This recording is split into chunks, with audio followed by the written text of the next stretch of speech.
Саламатсыздарбы мекендештер. Мен доктор Максат Бообеков, Оксимед компаниясынын негиздөөчүсүмүн. Акыркы убакта бизге барокамера темасы боюнча көп суроолор келип жатат. Барокамера бул эмне ишке жарайт?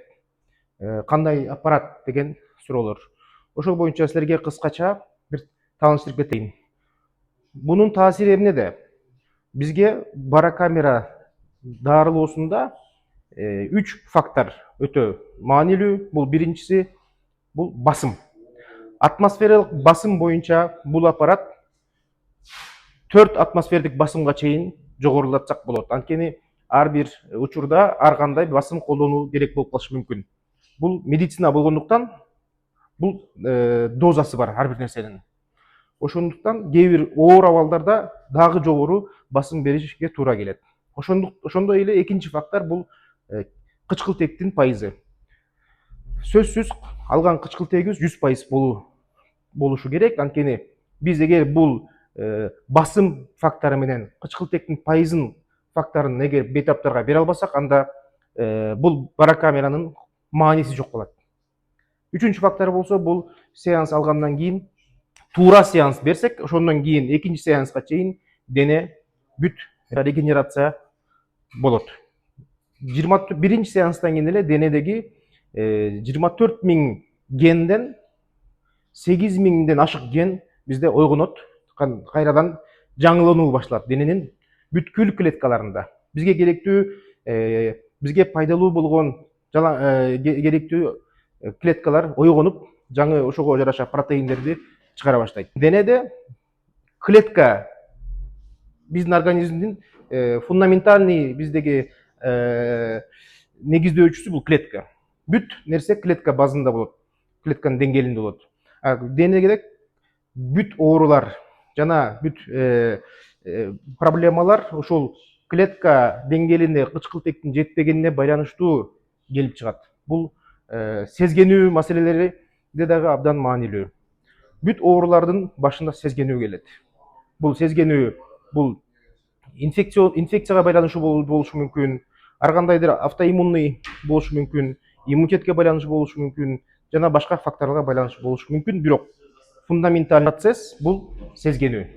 Ошол сезгенүүнү токтотуп жана денеге бүт клеткаларда бизге керектүү ошол ооруп жаткан жерге туура, ошол органга туура бир биздин регенерация болуп, клеткалар туура протеин чыгарып, дене жаңыланып туруш керек.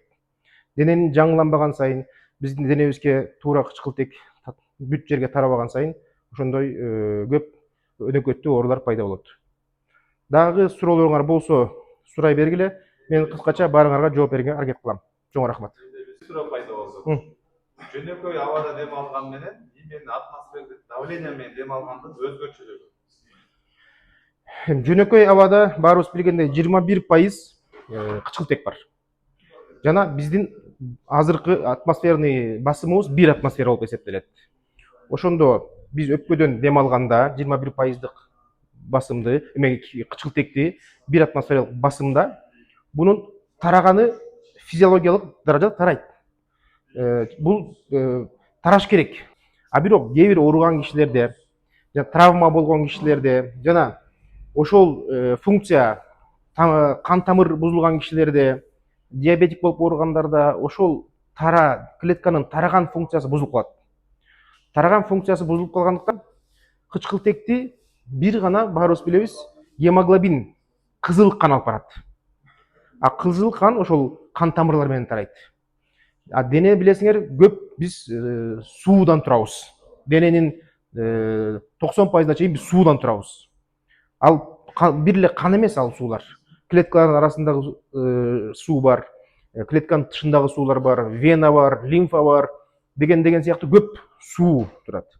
Ошондо биз жанакы 4-5 литрдик бизди кычкылтек алып барган кан эле эмес, дененин бүткүл ичиндеги сууну кислород менен камсыздайбыз да, тойгузабыз кислород менен. Ошондо гемоглобин даже эритроцит барбаган жерлерге суу барып атпайбы кадимкидей? Эмечи, вена барат, лимфа барат же клеткалар арасындагы суу барат да. ошолордун баарын биз кычкылтек менен тойгузганда ошондо ачка болгон клеткалар кайрадан кычкылтек колдонуп жанданып баштайт. Мисалы айта кетейин, бул Нидерландияда болгон бир эме билимий макала жазылган изилдөө. Бир чочконун ичиндеги полный эритроциттерди чыгарышат. Эритроцит жок, биз жашай албайбыз да. Анткени кычкылтекти алып барган бул эритроциттер, ичиндеги гемоглобиндер. Жашабаш керек, өлүп калат баталя. То есть сразу дароо өлөт организм. Бирок ошол чочконун барокамеранын ичинде под давлением, басым астында кычкылтек берип, бүт эритроциттерин чыгарышканда дагы ошол чочко жашай берген. Анткени кычкылтекти башка бүт денеге таралганда, башка жолдор менен. Ошону ойлосоң, бул уже, например, хронический болуп, бирөөнүн тамырлары азыр көп болот го, тамыр оорулары, микроангиопатиялар, кычкылтек гемоглобин барбай калган жерлер болот атпайбы? Гемоглобинден башка нерселер барып атпайбы? Бирок ошолор кычкылтекти алып барат да клеткага. Элдерде мындай суроо болот да.